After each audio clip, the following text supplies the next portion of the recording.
कल कहाँ बता रहे थे? कहाँ से क्या शब्द था?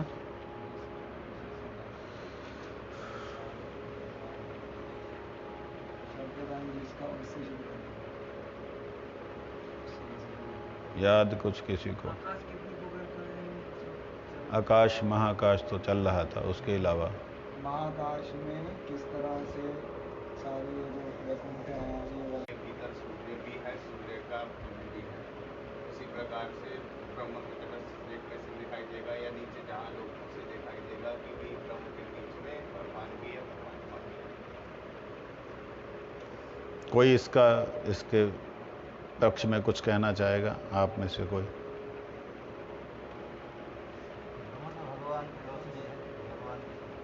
प्रश्न क्या है उसको ध्यान से देखो। ब्रह्म में क्या है? प्रश्न ये है, ये नहीं मैं पूछ रहा हूं का क्या है, ब्रह्म में क्या है। प्रश्न जो है उसको पढ़ो, ब्रह्म में क्या है। क्या ब्रह्म के अंदर सच्चिदानंद तत्व है कि नहीं? है कि नहीं? है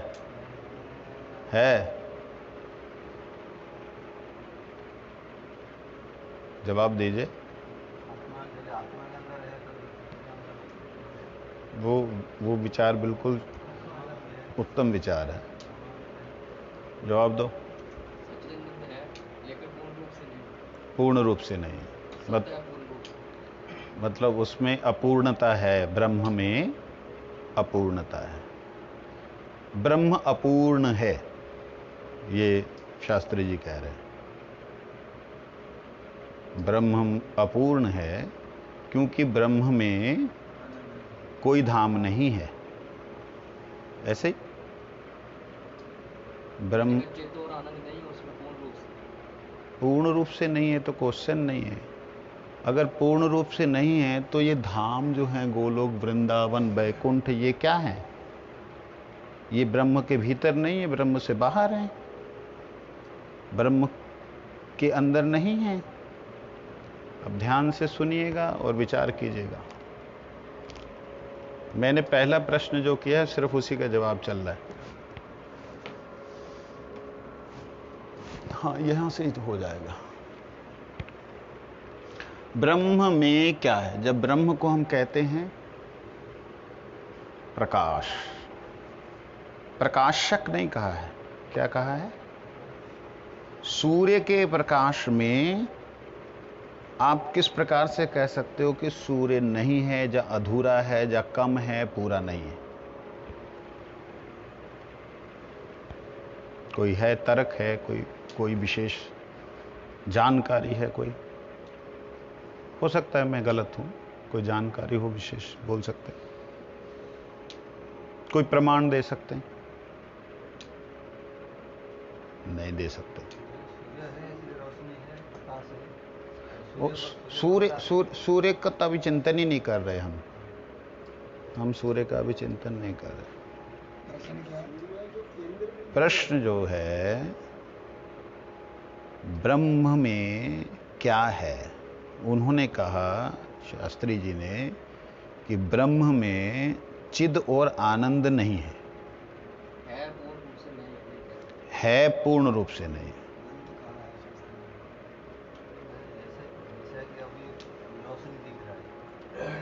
बल्ब नहीं दिख रहा है, लेकिन रोशनी कहाँ से आ रही है पता नहीं। अब बोलेगा तो बेवकूफ़ी है ना। तो जानना चाहिए कि हाँ रोशनी आ रही है, बल्ब से आ रहे हैं या सूर्य से आ रहे हैं। रोशनी तो आ रहा है, किससे आ रहा है? सूर्य से आ रहा है या बल्ब से आ रहा है। होना चाहिए कि हाँ रोशनी तो आपको दिख रहा है। हम बोलेंगे ना बल्ब की बात नहीं है, रोशनी सूर्य से नहीं है। ऐसा कैसे हो सकता है? तो सूर्य तो मूल कारण हो गया ना। मूल कारण में अभी हम नहीं जा रहे। पहला प्रश्न जो है वो समझने वाला है। आप ब्रह्म के बारे में बोलेंगे तो ब्रह्म तो भगवान से ही आए। वो अभी उधर से वाले में नहीं है ना, से वाले तो ऊपर है क्वेश्चन। ब्रह्म किस से है, ये बाद के क्वेश्चन है। ब्रह्म किस में है, ये बाद के क्वेश्चन है। मेरा प्रश्न है ब्रह्म में क्या है? ब्रह्म में जगत है, संसार है, जीव है, सब कुछ है। नीचे वाला ब्रह्मांड सब जो है, नीचे वाला भी ऊपर वाला भी सब कुछ उसी में है। ब्रह्म में कोई ये आकाश है, ब्रह्म में सब कुछ है। ये महाआकाश है। ब्रह्मांड भी अब इसमें दो स्वरूप हैं ब्रह्म के। अब एक और चीज जान लीजिए अच्छे तरीके से आज। इसमें ब्रह्म के दो रूप हैं। एक है महद जोनी रूप से। क्या है? महद योनि।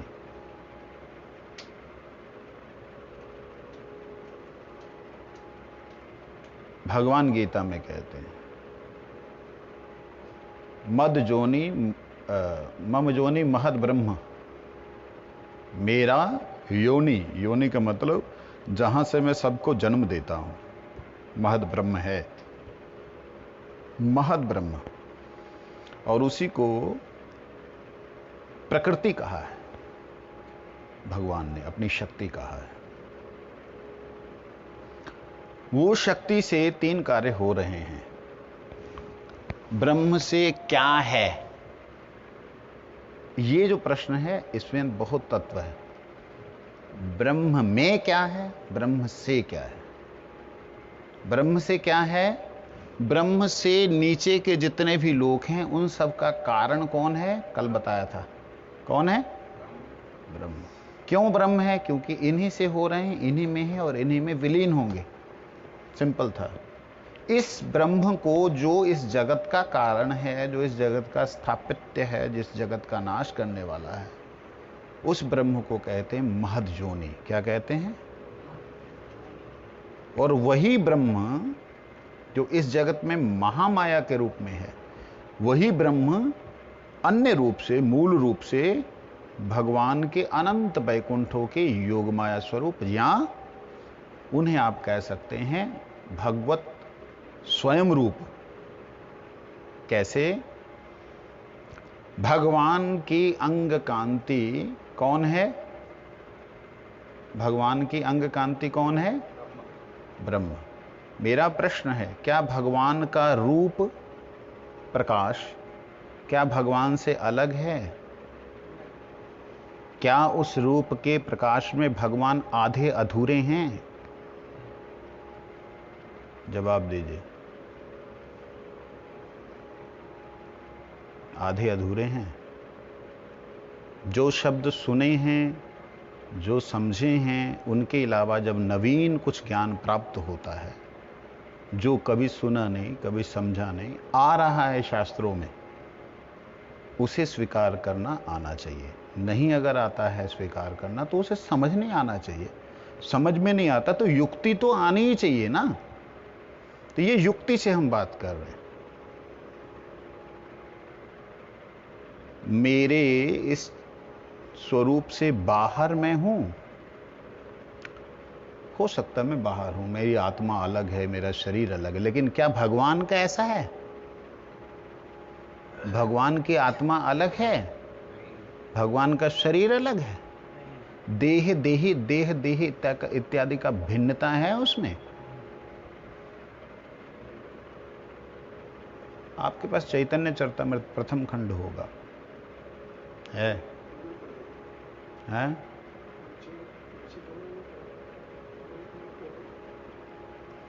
चैतन्य चरितमृत के प्रथम खंड में बलदेव तत्व उसका वर्णन है, उसका ब्रह्म के बारे में चैतन्य चरितमृत।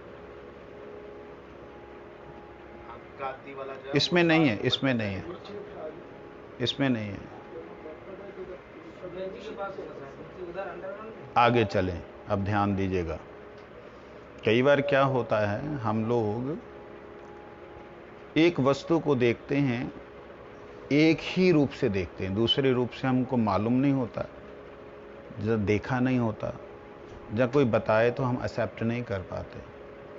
जैसे ही माया शब्द आता है, हमारी बुद्धि भ्रमित होती है, हम कहते हैं माया में तो भगवान हो ही नहीं सकते। सिंपल है। जहां माया तहां नहीं राम, रवि रजनी नहीं मिले एको ठाम, दिन और रात एक साथ नहीं मिल सकते। सिंपल है ना, साधारण है। लेकिन इसमें विचार करने वाली बात है, माया बोलने से ही क्या माया है?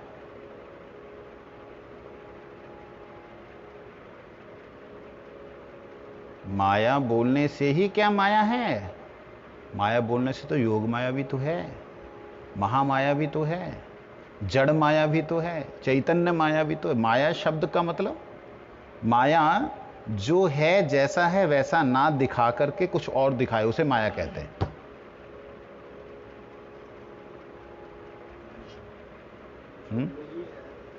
जो नहीं है उसको वैसे दिखलाए, उसे माया कहते हैं।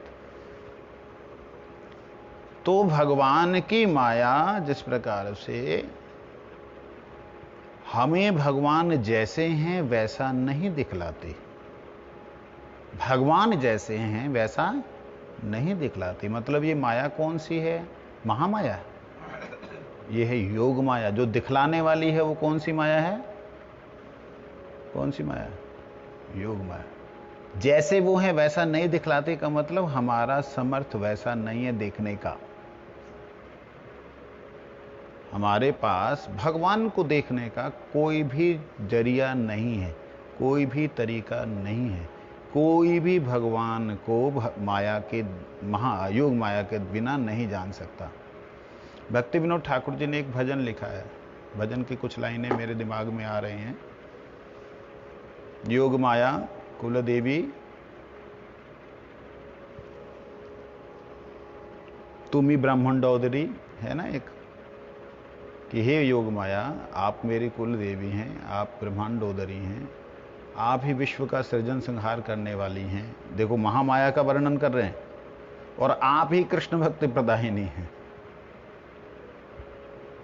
आप ही कृष्ण का दासत्व प्रदान करने वाले हैं। एक ही वस्तु दो रूपों में दिखलाई देती है। एक रूप में जो दिखलाई देती है उसके कारण अगर हम माया की निंदा कर देते हैं तो माया का जो स्वयं रूप है उससे हम लोग वंचित हो जाते हैं। ठीक है, जो इस जगत में, उसको चला दीजिए, गर्मी लग रही।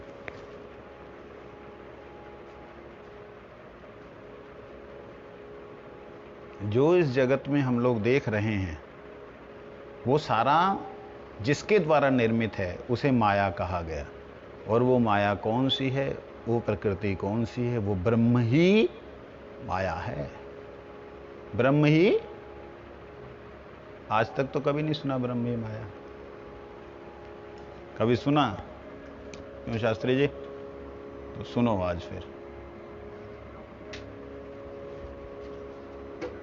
मद योनि महद ब्रह्म निकालना उस श्लोक को। मद योनि महद ब्रह्म।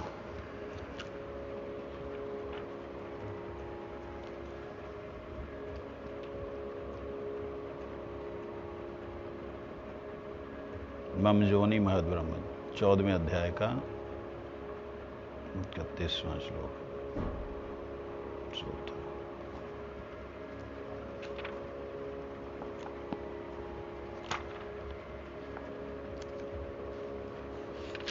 इसमें से वो निकालिए, वो जो सच्चिद आनंद की व्याख्या है, जो सच्चिदानंद की ब्रह्म की, सच्चिदानंद की व्याख्या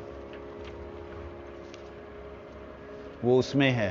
और जो मूल मंत्र है ना, जो हमारा कृष्ण मंत्र की व्याख्या जो है, एक तो ये है ब्रह्मात्मा भगवान अनुवाद तीन अंग प्रभा अंश स्वरूप तीन विधि चलना। ब्रह्म आत्मा और भगवान ये तीनों अनुवाद हैं। अंग प्रभा अंश और स्वरूप ये तीनों विधि चिन्ह हैं। इसी में क्या है?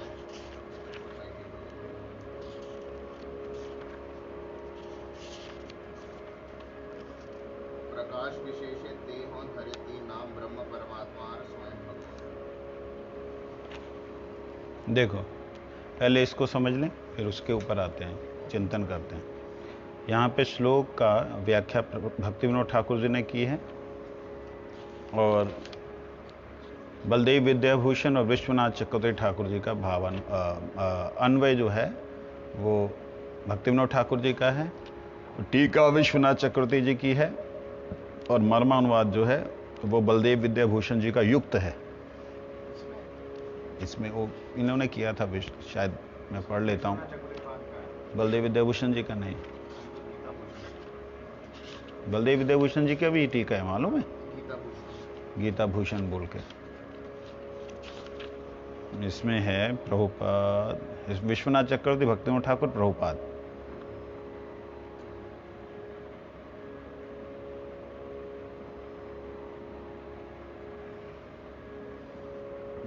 चलिए, मम योनिर महद ब्रह्म तस्मिन गर्भ दधाम में हम संभव सर्वभूतानाम ततो भवति भारत। ध्यान दीजिएगा, मम योनि के लिए भगवान क्या कहते हैं? मैं योनि अर्थात गर्भधान के स्थान,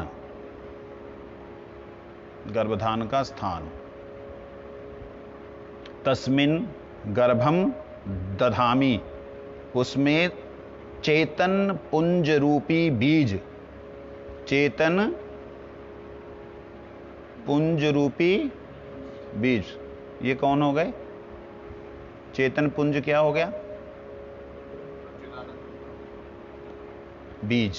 कौन है ये? जीव, आत्माएं, नोट जीव, आत्माएं। दधामी, अर्पण करता हूं, किसमें? महत में। ब्रह्म का अर्थ यहां पे बड़ा ही क्लियर शब्दों में दिया है भक्तिविनोद ठाकुर जी महाराज के अन्वय में। ब्रह्म अर्थात त्रिगुणात्मिका प्रकृति में।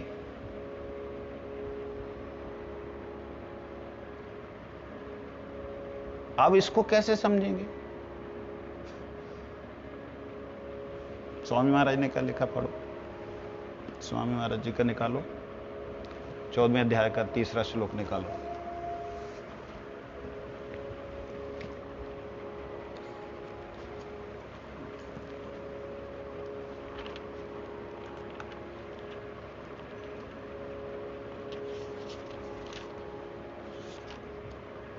चौदहवें अध्याय का 3रा श्लोक निकालो।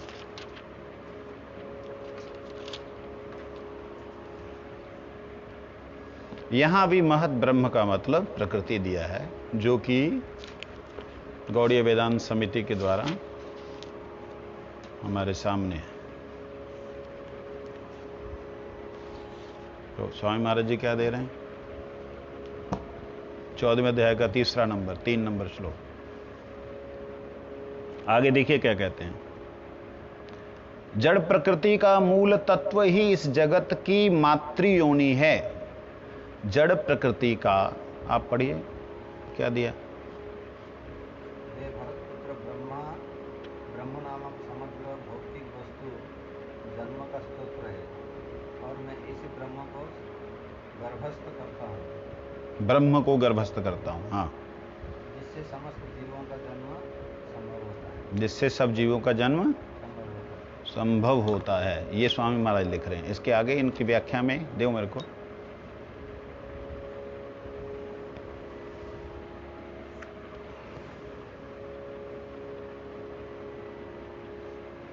ब्रह्म शब्द का इन्होंने अर्थ दिया परम, परम।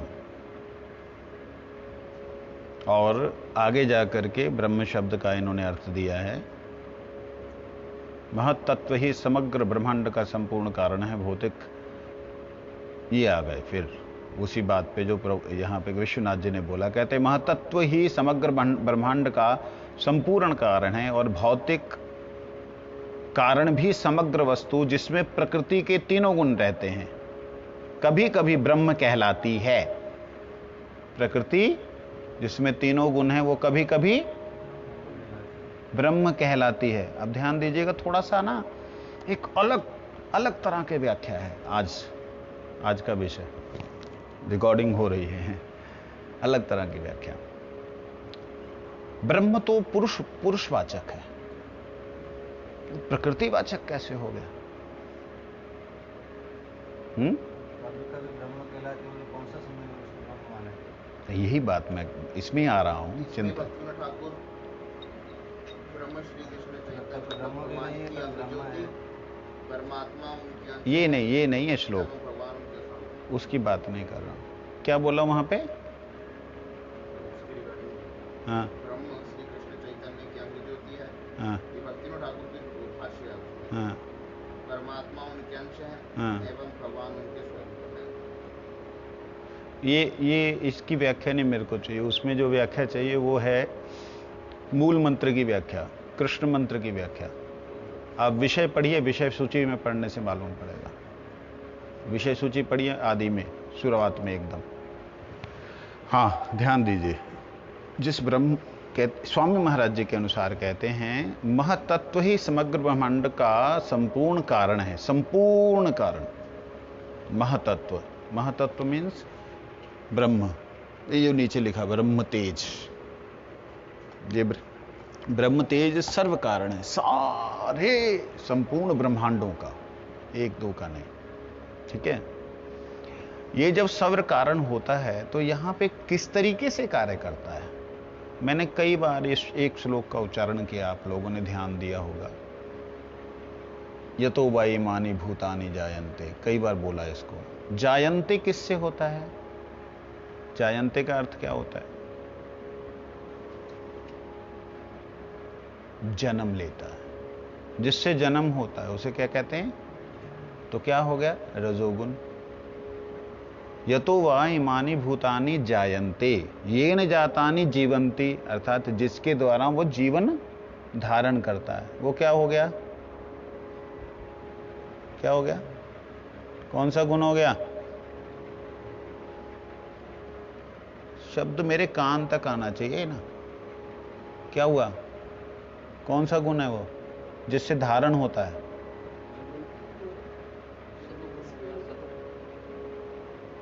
कौन सा गुण हुआ? जन्म होता है।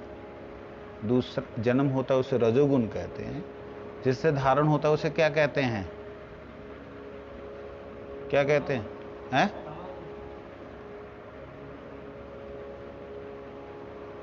जिससे नाश होता है उसे तमोगुण कहते हैं, सतोगुण। ठीक है। क्या निकालना पड़ेगा? रजोगुण, सतोगुण और रजोगुण, सतोगुण और तमोगुण, जिसे निर्गुण कहा गया है। एक एक शब्द पे ध्यान दीजिएगा। जिसे निर्गुण कहा गया है, जिस ब्रह्म को निर्गुण कहा गया है, उस ब्रह्म में जब तीनों गुण नजर आते हैं, रजोगुण, सतोगुण और तमोगुण। निर्गुण किसे कहते हैं? त्रैगुण्यातीत, जो त्रिगुण से अतीत है उसे निर्गुण कहते हैं। यहां ब्रह्म में जब तीनों गुण नजर आने लगे, अर्थात जहां पे उत्पत्ति, स्थिति और लय होने लगे, उस ब्रह्म को प्रकृति कहा जाता है। क्या कहा जाता है? उस समय पे वह महत प्रकृति होती है। क्या होती है? जिसके लिए भक्ति विनोद ठाकुर जी ने बड़े ही क्लियर शब्दों में कहा। स्वामी महाराज जी ने क्लियर शब्दों में नहीं बोला, और प्रभु शिला विश्वनाथ जी ने बड़े क्लियर शब्दों में बोला है उस शब्द के लिए कि ब्रह्म मतलब त्रिगुणात्मिका प्रकृति। क्या ब्रह्म त्रिगुणात्मक होता है? एक जो आज तक जो सुनते आए, जो भी हमारे दिमाग में, जो विचारों में, जो हम ख्यालों में या शास्त्रों में सुनते आए, त्रिगुणातीत को ही ब्रह्म कहा जाता है। नहीं, यही तो सुनते आए। इस सिर हिलाना पड़ता है तो मालूम पड़ता है हाँ अभी क्या सुनते आए। यही सुनते आए ना। त्रिगुणातीत क्या है? ब्रह्म है।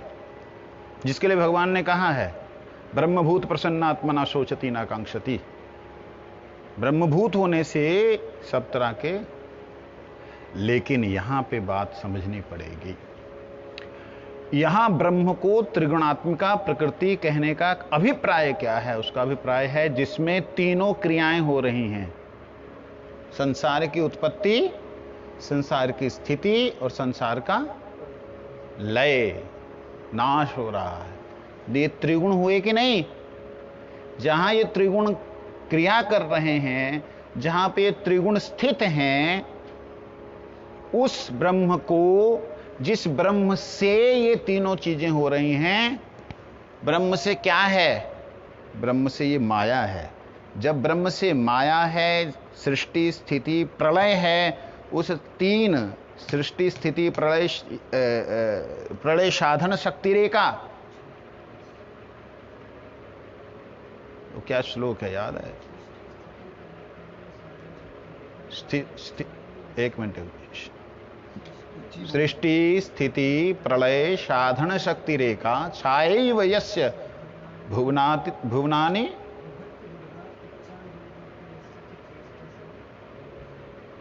वो सृष्टि स्थिति लय जिसका जिसके कारण से होती है वो कौन है?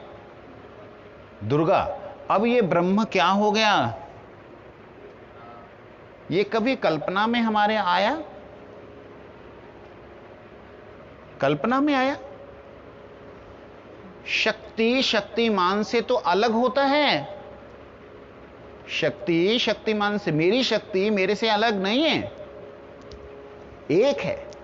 तो इसी प्रकार से ऊपर जो ब्रह्म का स्वरूप है वो पुरुष रूप है, अर्थात निर्गुण स्वरूप है। नीचे भगवान जो ब्रह्म का स्वरूप है गुणमय है, अर्थात प्रकृतिमय स्वरूप है वही ब्रह्म का, जिसके लिए यहां पर उन्हें कहा है त्रिगुणात्मिका प्रकृति। ये केवल यहां बोल दिया जी हम मान लेंगे, हमको मानना पड़ेगा? नहीं, युक्ति के साथ मानना होगा। जहां पे तर्क नहीं चलता है, जहां पे शास्त्र प्रमाण समझ नहीं आता, वहां युक्ति के द्वारा आपको स्थापन करने से सर्वशास्त्र सम्मत हो जाता है। आगे देखिए क्या कहते हैं।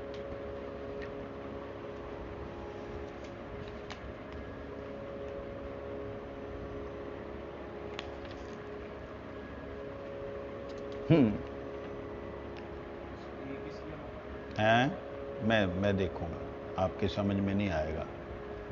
विषय सूची जो है ना उसके अंदर आएगा, जहां पे मूल श्लोक का वो है, मैं ढूंढ करके बताऊंगा। ये आज के प्रसंग के अनुसार ही है, लेकिन इसको कल लेंगे, कल के प्रसंग में इसको लेंगे। आज इस जड़ प्रकृति के प्रसंग में ही ब्रह्म को लेते हैं, ठीक है। देखिए यहां बोलते जड़ प्रकृति का मूल तत्व ही इस जगत की मातृ योनि है। मैं उस जगत योनि प्रकृति जिसे श्रुतियों में कहीं कहीं ब्रह्म कहा गया है, बड़े ही क्लियर शब्दों में बोल रहे हैं भक्तिविनोद ठाकुर जी महाराज। इस जगत योनि प्रकृति, जगत योनि प्रकृति जिसे श्रुतियों में कहीं कहीं ब्रह्म भी कहा गया है, उसमें गर्भाधान करता हूं, उसी से संपूर्ण भूतों की उत्पत्ति होती है। मेरी परा प्रकृति का जड़ प्रभाव ही, मेरी परा प्रकृति का जड़ प्रभाव ही क्या है? यह ब्रह्म है। कौन सा ब्रह्म है? यह ब्रह्म है, प्रकट ब्रह्म जिसे कहते हैं। प्रकट ब्रह्म मतलब जितने ब्रह्मांड हैं, ब्रह्मा विष्णु महेश। अब ये तीनों आ गए। कैसे तीनों आ गए? ब्रह्म को कहते हैं ना तीनों का कारण, सुना है? ब्रह्म ही ब्रह्मा विष्णु महेश का कारण है, सुना है? अच्छी बात, आपने सुना? सुना नहीं, आपने सुना? सुना है। ब्रह्म ही ब्रह्मा विष्णु महेश का कारण है। अब वो कौन सा ब्रह्म ब्रह्मा विष्णु महेश का कारण है, ये बात समझने वाली है। ब्रह्मा सृष्टि, विष्णु स्थिति, प्रलय शिव, तीनों हो गए ना, रजोगुण सतोगुण तमोगुण। तो सत्व, शुद्ध सत्व के जो हैं विष्णु हैं, शुद्ध रज के जो हैं ब्रह्मा हैं, और शुद्ध तम के जो हैं शिव हैं। तो ब्रह्मा विष्णु महेश मतलब मूल रूप से ब्रह्म के कारण, ब्रह्म से हुए। तो जहां ये ब्रह्म से सृष्टि स्थिति लय की क्रिया होती है, वही ब्रह्म स्वयं ही प्रकृति का रूप धारण करता है। इसमें कहीं कोई संदेह आपको लग रहा है? किसी को कोई संदेह लग रहा है? अब हम ब्रह्म कितने प्रकार के बाद में आएंगे। महत ब्रह्म के समय आपने, महत ब्रह्म के समय में आपने आपके देखिए, ये हम लोग जो क्लास कर रहे हैं ना, ये ऐसे ही नहीं है कि भी मैं जो बोलता जा रहा हूं आप लोग सुनते जा रहे हो। आप प्रश्न कर सकते हो। हाँ हाँ, सब ब्रह्म, ब्रह्म का कारण नहीं, ब्रह्म ब्रह्मा विष्णु महेश का अलग से उनका वो है ना, उनसे से बाकी सृष्टि हो रहा है। ब्रह्मा से रजगुण तमगुण सत्वगुण है, ये तीनों गुणों के प्रभाव से तो बाकी नीचे नीचे आ रहे। ब्रह्मा विष्णु महेश ना होते तो तीनों गुण से कहाँ से जगत नहीं होता। Very good. और दूसरी बात, हाँ। ब्रह्म के समय आपने ये समझा, ब्रह्म से तीनों आए, तीनों से तो बाकी तो जगत हो रहा है। हाँ, ठीक है ना। तो फिर ब्रह्मा और इसे और अंदर का यहाँ पे कहाँ से आ रहे हैं? ये अच्छे तरीके से समझना। ये क्वेश्चन सारे प्रश्न जो उठा लो, सारे प्रश्न उठाओ, इनका समाधान बड़े प्यार से आपको मिलेगा, बड़ा आसान मिलेगा। हाँ, आप कुछ बोल रहे थे।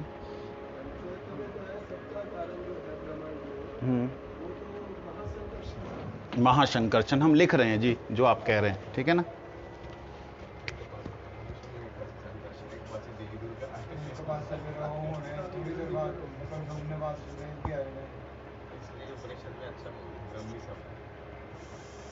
लो जी, महासंकर्षण आ गया, ठीक है जी।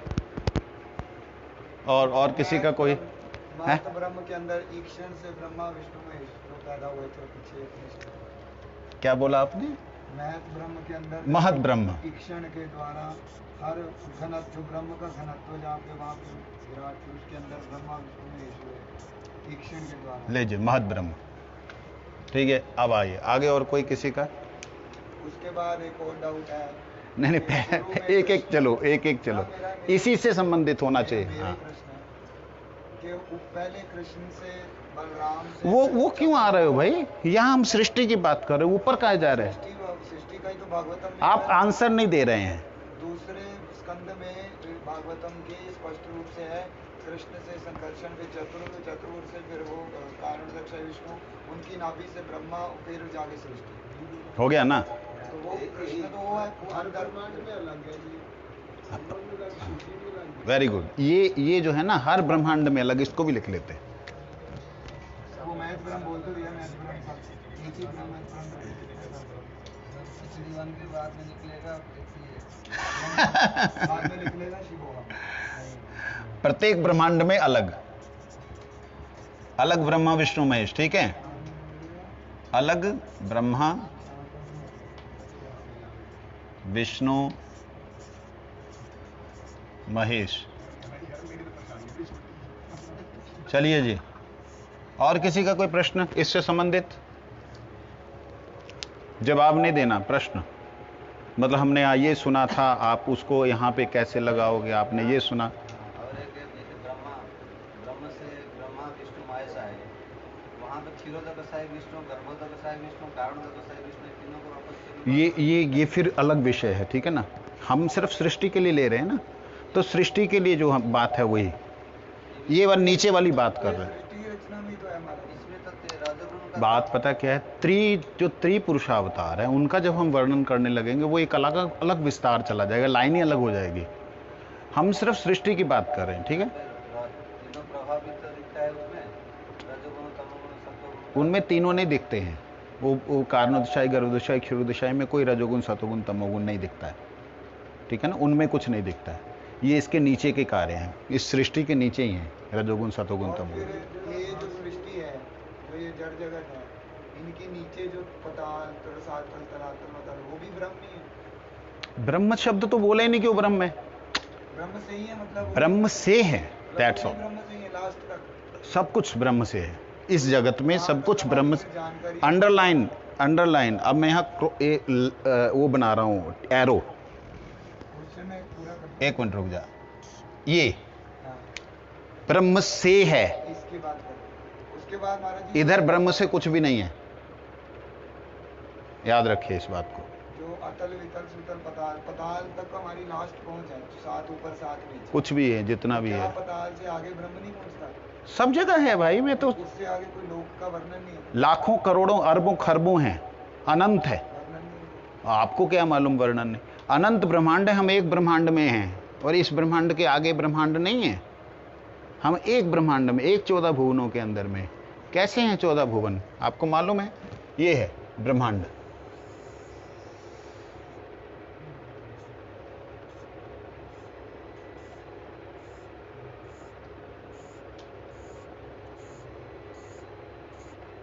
इस तरीके से, और हम यहां पे हैं पृथ्वी में। ये जो है, ये जो हमने गोला बनाया है ना, ये गोला गोला नहीं है बाहर, ये एक तरह से ओरा है पूरे इस ब्रह्मांड का, इस तरीके से ये ओरा है इन ब्रह्मांडों का, तेज है।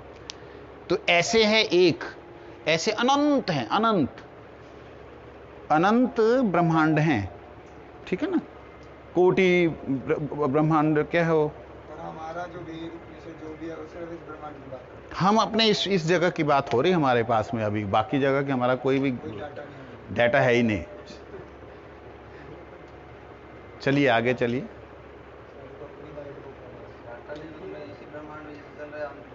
कल्पना है, वो कल्पना है, वो कल्पना है, हाँ। ऐसे ही चलता होगा नहीं, वो कल्पना है। वहां लाइट ये नहीं हो सकती, मणियों से होती होगी, कुछ भी होगा। अभी इस विषय पे ना जाए, समय बर्बाद ना करें। कोई एक क्वेश्चन है और मैं आंसर देना शुरू करूं?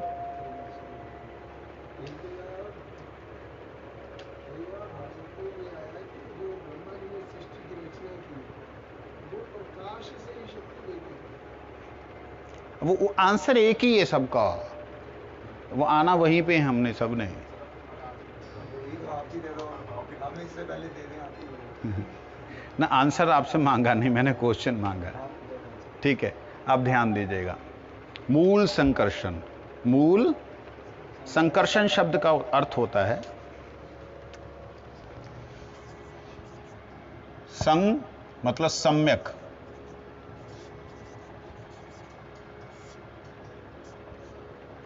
आकर्षण,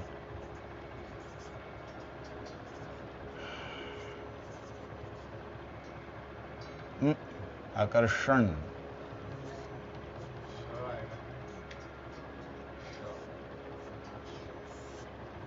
ठीक है, जो भी है। हाँ, मेरे को कहाँ गया वो, हरी बोल, ठीक है। यहां पे जो हमारा,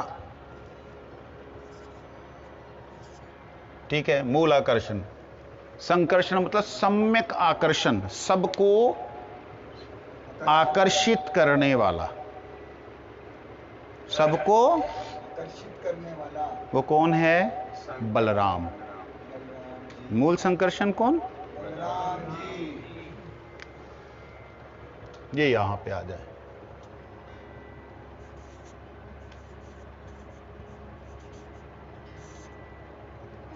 इन्हीं बलराम जी को मैं जो ढूंढ रहा था आप लोगों को दिखलाने के लिए, इन्हीं को कहते हैं सत, जो कि ये है, ये जो हम देख रहे हैं ये, ठीक है। और ये चिद जो हैं भीतर वाले कृष्ण, ये आनंद जो है राधा रानी। ये जो तीन शब्द जो दिखाई दे रहे हैं, सच्चिद आनंद, इनमें से कोई एक दूसरे से भिन्न नहीं है, अलग नहीं है। हम जब कह रहे हैं सत बलदेव, तो इसका मतलब ये नहीं कि बलदेव चिद नहीं है, बलदेव आनंद नहीं है। इसका मतलब ये नहीं है कि बलदेव चिद नहीं है और बलदेव आनंद नहीं है। ये बात को समझना बहुत ज्यादा जरूरी है। कई लोग क्या कहते हैं कि भाई चिद तो कृष्ण है, आनंद तो राधा रानी। आनंद और सत ये दोनों किसके ऊपर हैं, किससे निर्भर हैं, किसके लिए हैं? ये है चिद के लिए। चिद मतलब परात्पर, पर ब्रह्म, ब्रह्म स्वरूप कृष्ण ही चिद हैं। कृष्ण क्या है? चिद हैं। तो कृष्ण को भी ले ही लेते हैं।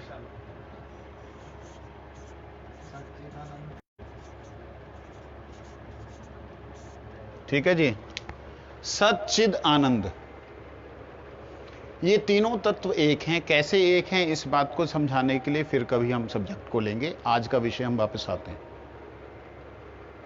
आज के विषय में है मूल संकर्षण, महासंकर्षण। महासंकर्षण से कारणोदशाही, गर्भोदशाही, क्षीरोदशाही इत्यादि इत्यादि शाही जितने भी होते हैं वो किनसे होते हैं? तो इस दृष्टि से सारी सृष्टि का कारण कौन है? अब नीचे आ जाए। महद ब्रह्म। महद ब्रह्म मतलब महासंकर्षण अर्थात विष्णु। महासंकर्षण, अब विष्णु शब्द प्रयोग कर रहा हूं।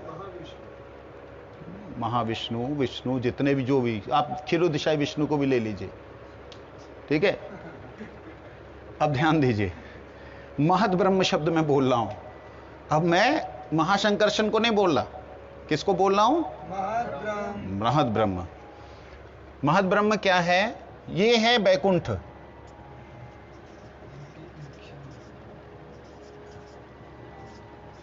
ये बैकुंठ है, ठीक है जी, ये वाला।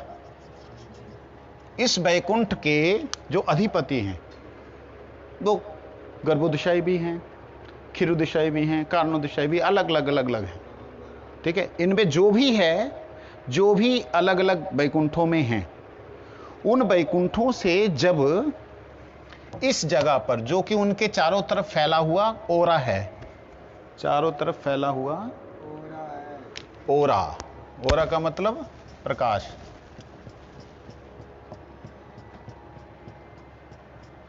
प्रकाश है, चारों तरफ फैला हुआ जो प्रकाश है, उस प्रकाश को जब यहां पर इस जगह पे हम एक लेते हैं, 2 लाइनें ले रहे हैं। हाँ, जैसे मूल कृष्ण है ना, मूल गोलोक धाम है, गोलोक वृंदावन, जैसे मूल गोलोक वृंदावन धाम है। गो का मतलब होता है प्रकाश, गो का मतलब प्रकाश, गो का मतलब आत्मा, गो का मतलब आत्मा, गो का मतलब प्रकाश, गो का मतलब गाय, गो का मतलब इंद्रियों को तो छोड़ ही दीजिए, वो तो गोलोक धाम में इंद्रियों का लोक नहीं है, वहां तो दिव्य है, सब कुछ है। तो वहां पे अब बात आते हैं, तो गोलोक जो है उसका जो प्रकाश जिस प्रकार से सेल्फ ल्यूमिनेस है, मतलब स्वयं प्रकाश है, ऐसे ही प्रत्येक बैकुंठ स्वयं प्रकाशमान है। इसीलिए मैंने उस दिन शब्द प्रयोग किया था महाआकाश। क्या शब्द प्रयोग किया था? महाआकाश। तो ये ऊपर का जो है महाआकाश है। महाआकाश में जो कुछ भी दिख रहा है वो सारे का सारा सेल्फ ल्यूमिनेस है। वहां किसी को दूसरे से ले करके कुछ नहीं करना पड़ रहा, वो सारे भगवत तत्व हैं। क्या तत्व हैं? विष्णु तत्व हैं। क्यों विष्णु हैं? क्योंकि सर्वव्यापक हैं। वो कैसे सर्वव्यापक है, ये बात समझने वाली। जैसे मानो ये बैकुंठ के अधिपति जो है, मानो गर्भोदशाई विष्णु, इन गर्भोदशाई विष्णु ने कहां ईक्षण किया? अपने ही तेज में जो अपना प्रकाश फैला हुआ है, उसी को उन्होंने, उसमें जब उस तेज में दर्शन किया, उसको देखा, तो उसके अंदर हलचल हुई। पहले तो अपने भक्तों के साथ देखते रहते, खेलते रहते, बाद में देखा बाहर क्या है।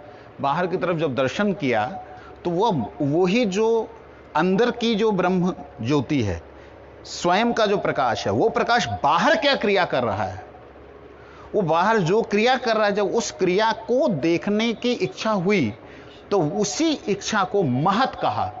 क्या कहा? महत। इस विष्णु ने, जो भी विष्णु हो, जब बाहर अपने ही प्रकाश को देखने की इच्छा की तो वह हो गया महद। इसलिए महासंकर्षण से सारी सृष्टि हुई इस दृष्टि से, ठीक है। महद ब्रह्म से सारी सृष्टि हुई इस दृष्टि से। नहीं समझ आई यहां? ना महासंकर्षण तो ये जो ये वैकुंठ है, इनका भी कारण हो गया ना। वो कारण है, वो छोटा कारण है, वो बड़ा कारण है। वो उन्होंने बोला ये अलग हो गया ना, इसलिए मैं ना, एक अंदर कारण का भी कारण होता है। ऐसा होता है, प्रत्येक कारण का एक कारण है, प्रत्येक कार्य का एक कारण है। जैसे लकड़ी है, इसका एक कार्य है, छोटा बड़ा कोई नहीं है इसमें। लकड़ी लकड़ी है, इसका एक कारण है पेड़, ठीक है ना। पेड़ मतलब ऐसा नहीं है कि पेड़ बोलने का मतलब हम अलग अलग पेड़ों का नाम लें। पेड़ मतलब पेड़। ऐसे जब हम ब्रह्म शब्द बोलते हैं तो ब्रह्म का मतलब भगवान की अंग कांति एक, अंग कांति एक। दूसरा उसका प्रभाव, जो उसका प्रभाव शब्द आता है ना, तो आ जाता महत। मतलब भगवान की सृष्टि, भगवान की अपने ही प्रकाश का जो प्रभाव है वो महत शब्द के द्वारा जाना जाता है। महत मतलब जिसकी महत्वता है, जिसका समर्थ है, उसे महत कहते हैं। एक ही वस्तु, एक ही तत्व अलग अलग कारणों में अलग अलग कारणों का कारण दिखाई देता है। जैसे उदाहरण के लिए वट वृक्ष है। वट वृक्ष का कारण क्या है? वट वृक्ष का कारण बीज। बीज बीज का कारण क्या है? बीज का कारण बीज के अंदर का जीव। जीव का कारण आत्मा। आत्मा का कारण परमात्मा। परमात्मा का कारण ब्रह्म। जहां बीच में आप ब्रह्म ले लीजिए, परमात्मा बाद में, इसमें कोई झंझट नहीं है। इसमें परमात्मा का कारण स्वयं भगवान। अब ये कारण बोलने से छोटा बड़ा नहीं होता है, इस बात को समझना। हम लोगों की यही एक भ्रामक अवधारणा है। स्टार्टिंग तो होती है हैं? कारण का अगर कारण ही नहीं है तो उस कारण का अगला कारण भी नहीं है ना। स्टार्टिंग तो स्टार्टिंग है ना। स्टार्टिंग होना ठीक है, स्टार्टिंग अलग चीज। वही वाली बात आ गई ना, शरीर के अंदर आत्मा है लेकिन आत्मा से शरीर है ना। वो वाली बात तो आप की। जो महासंकल्प, मैं अभी उसको नहीं लेके आ रहा। बड़ा ही तो होगा ना मत ब्रह्म वाले से। देखो, छोटा होता है कारण, हमेशा छोटा होता है। ओ मतलब इम्पोर्टेंट की बात कर रहा हूं। सूक्ष्म पर इम्पोर्टेंट। हाँ, सूक्ष्म सूक्ष्म। महासंकर्षण की इच्छा ना भी हो महत ब्रह्म की तो चलेगा, लेकिन महत ब्रह्म महासंकर्षण के बिना नहीं अस्तित्व में हो सकता। बिना नहीं अस्तित्व के हो सकता। ये बात अभी मतलब हम लोग सृष्टि के नीचे की बात कर रहे थे, तो उसके अंदर ये नहीं आता है। मैं यहाँ पे क्वेश्चन लेके चल रहा हूँ, ब्रह्म में क्या है, ब्रह्म से क्या है। ये जो प्रश्न है इसकी चर्चा चल रही है। इसमें हम लोग इसे नहीं ले रहे हैं कि ब्रह्म किस्म से है, ब्रह्म किसमें है, ये नहीं ले रहे। ये जब लेंगे तब एक अलग लाइन हो जाएगी। अब हमारा जो सृष्टि का था कि जिसे महद योनि कहा, क्यों कहा महद? क्योंकि अपनी ही महिमा को उन्होंने योनि के रूप में अर्थात सृष्टि को करने के रूप में प्रकट किया। तो जिसने भी किया वो उस महद योनि मतलब उस ब्रह्म का मूल ब्रह्म बन गया, अपने ही प्रकाश के, अपनी ही शक्ति का एक मूल कारण बन गया, जिसने भी किया। अब वो कौन कौन ने किया? अलग अलग कल्पों में अलग अलग तत्वों ने किया। अलग अलग विष्णु तत्व ने भी किया है, दुर्गा जी ने भी किया है। दुर्गा जी ने भी एक बार ब्रह्मा विष्णु महेश को पैदा किया। वैकुंठ का इक्शन नहीं, नीचे वाला। तो ये तो इक्शन, तो ये जो है, ये वाला नीचे वाला जो है, ठीक है। महत ब्रह्म से इक्शन होने के बाद महत ब्रह्म के अंदर ये जो है, ये वाला नीचे वाला ब्रह्म उसके अंदर आता है। तो दुर्गा का थोड़ी कोई वैकुंठ है। सुनो, अभी वैकुंठ है ही नहीं, वैकुंठ की बात नहीं हो रही, मैं तो नीचे की बात कर रहा हूं। अब ध्यान देना, ये है हम एक ब्रह्मांड, ठीक है। ये जो ब्रह्मा जी हैं, यहां ब्रह्मा जी जो हैं, ये ब्रह्मा जी जो हैं सृष्टि, ये विष्णु का स्थान है जिसको वैकुंठ स्थान कहते हैं, जो कि जिसके नाभि कमल में होते हैं। ये विष्णु का स्थान, विष्णु क्षीर सागर वाले। और ये शिव का स्थान है, तमोगुण स्थान शिव। ये जो होते हैं, ये एक एक ब्रह्मांड में एक एक ब्रह्मा, एक एक विष्णु, एक एक शिव होते हैं। एक सेट रहता है। ब्रह्मा विष्णु शिव जो हैं, ये केवल एक पदवियां हैं। जैसे ये चेयर, प्रेसिडेंट, शिव भी पदवी है। जीव, हाँ, बड़ा अच्छा क्वेश्चन है। अब आपको बता रहा हूं, सुनो। मैं तो यही तो बोल रहा हूं। मैंने पहले बोला आज का सिलेबस बिल्कुल नया होगा आपके लिए, मेरे लिए नहीं। ध्यान से सुनिएगा, ध्यान से। अभी रुक तो जाओ, आप मेरे को बोलने तो दो। ना बनाने नहीं, देखो शास्त्र प्रमाण देके मैं बात करूंगा। मैं ऐसे फालतू की बात नहीं करता हूं, मेरी आदत नहीं है कि मैं अपने कपोल कल्पनाओं के द्वारा आप लोगों को भ्रमित करूं। मेरा ऐसा स्वभाव नहीं। प्रैक्टिकली एक बात समझने वाली है। देखिए, साष्टी बोल करके एक मुक्ति है। कौन सी है? साष्टी शब्द का अर्थ होता है जैसा भगवान का ऐश्वर्य है, समर्थ है, वैसा जीव को देना। सृष्टि साष्टी बोल करके एक मुक्ति है। जो कि ध्रुव जी को मिली। ध्रुव जी जो हैं इस वक्त उत्तरी ध्रुव के प्रथम जो वैकुंठ है उसके कारण हैं इस वक्त, कारण मतलब मालिक हैं। वो भी इस जगत में आकर के सृष्टि कर सकते हैं, मतलब माया में आकर सृष्टि कर सकते हैं। तो जीव जो है वो वैष्णव है, ठीक, लेकिन वैष्णवता के साथ साथ जब वो विष्णु की तरह स्वयं सृष्टि करने की इच्छा करता है तो उसको सार्वभौमिक उपाधि मिलती है। कौन सी उपाधि मिलती है? सार्वभौमिक है ना, वो एक शब्द आता है, वो ननाक पृष्ठम न च पारमेष्टम रसाधिपत्यम, उसमें ना सार्वभौम ना रसाधिपत्यम। तो सार्वभौम का मतलब सारी सृष्टि के मतलब करता। तो वो विष्णु, एक और बात, जितना भी हम संसार के अंदर जितना भी जीवों को देख रहे हैं वो सारे के सारे जीव जिस प्रकार से गोलोक में जाकर के एक जाति के हो जाते हैं। कौन सी जाति? ग्वाल जाति, सच्चिदानंद जाति, एक जाति के हो जाते हैं। जात मतलब एक ही तरह के हो जाते हैं। ऐसे ही किसी भी वैकुंठ में कोई भी जीव जाता है तो किस रूप में जाता है? चतुर्भुज रूप से। गुरुजी कहते हैं कि उसका सिर्फ अंतर क्या होता है, एक कमल का फूल इधर हो सकता है, एक कमल का फूल उधर हो सकता है, यही अंतर दिखता है पार्षदों में और भगवान में। तो वह भगवत पार्षद भगवान की तरह जब साष्टी मुक्ति प्राप्त करते हैं तो वो सृष्टि के पालन के लिए भेजे जाते हैं और वो करते हैं पालन। वह विष्णु तत्व ही कहलाएंगे, ठीक है। ऐसे ही शिव हैं जो सदा शिव हैं, भगवान की सेवा में यहां पे विराजमान रहते हैं, नित्य गोलोक धाम वृंदावन में विराजमान रहते हैं सदा शिव। उन सदा शिव की जो शक्ति है, वो शक्ति जो लोग शिव बनना चाहते हैं भक्ति मार्ग के द्वारा, नॉट ज्ञान मार्ग के द्वारा, उनको तो जूते पड़ते हैं। भगवान की सेवा के लिए संहार कार्य करना चाहते हैं कि प्रभु आप मस्त रहें, हम ही संहार कर दें। तो शिव का कार्य है संहार करना, नॉट शिव का मतलब सदा शिव बन जाना। नारायण का मतलब नहीं है कि नारायण बन जाना है।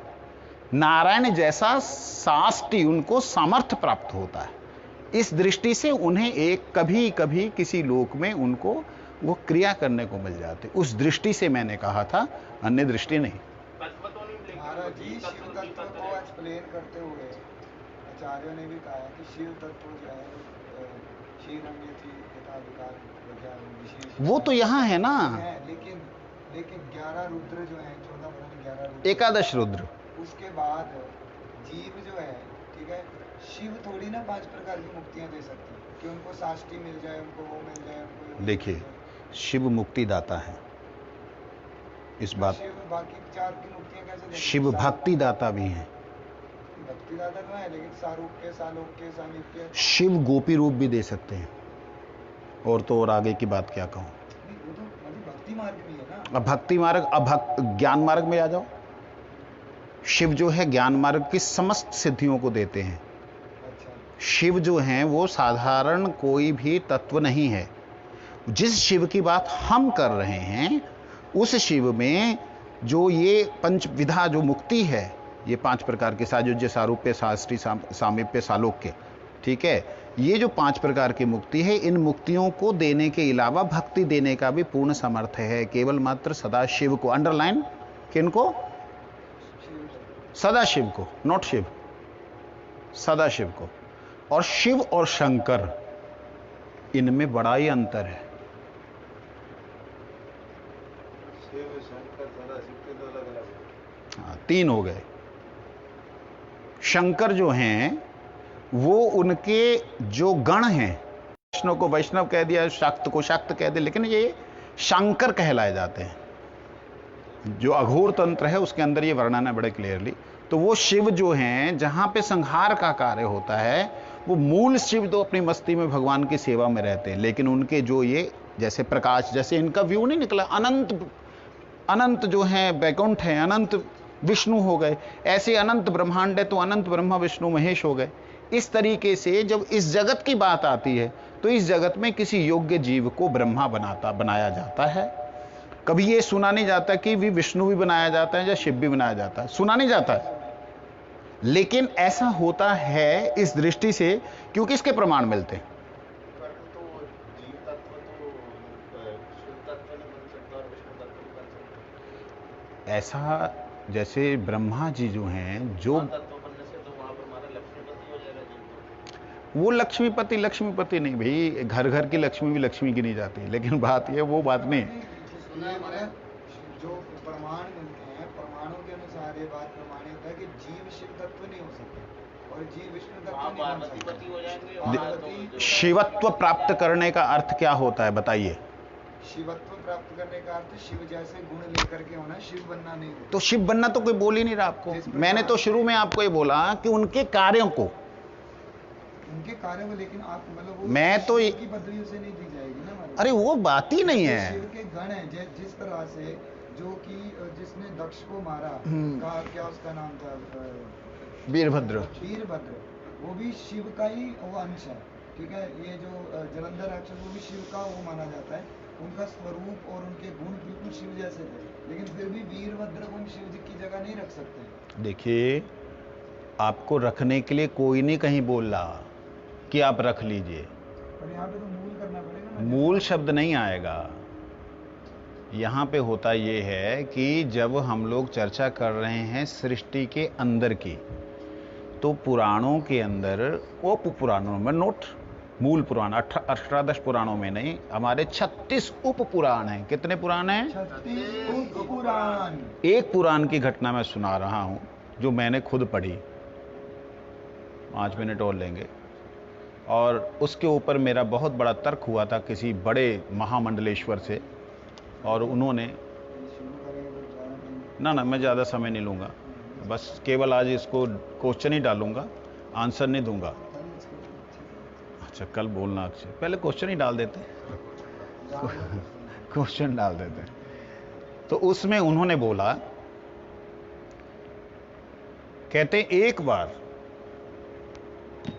जो सुन करके मेरा अंदर से ना ये उबाल मारने लगा। कहते हैं एक बार सदा शिव जी के पास मां विराजमान है, और मां ने कहा कि हे नाथ, भोग में क्या सुख है, मैं उसे देखना चाहती हूं। शिव जी ने कहा तथास्तु। और वही शिव, वही पार्वती, वही मां बनी कृष्ण और शिव बने राधा। बोलो राधा कृष्ण भगवान की जय। मेरा खून खोल गया। इतने बड़े महामंडलेश्वर, ट्रिपल पीएचडी वेदों में, ट्रिपल पीएचडी।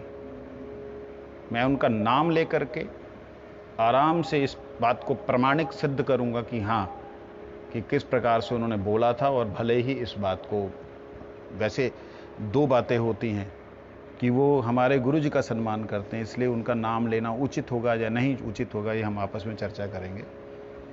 और ये प्रश्न करने के बाद मेरा खून खोला और मैंने निवेदन किया कि मैंने 18 पुराण अवलोकन, गोविंद भाष्य, वेदांत दर्शन के साथ में भक्ति शास्त्री की, लेकिन मेरा दुर्भाग्य है आपने जो कहा मुझे कहीं भी नहीं मिला। इसलिए आपसे निवेदन है, या तो आप लिखित रूप से क्षमा याचना करें, या फिर समस्त महापुरुषों के सामने, विद्वानों के सामने मेरे से शास्त्रार्थ का मुझे आप अनुग्रह दें। बड़ा विनम्रता से प्रश्न किया गया उनके पास, और उन्होंने क्या जवाब दिया था, कैसे हुआ था, इसको हम कल श्रवण करेंगे। वंश वैष्णव भ्यो नमो नमः। इसको हमारी वो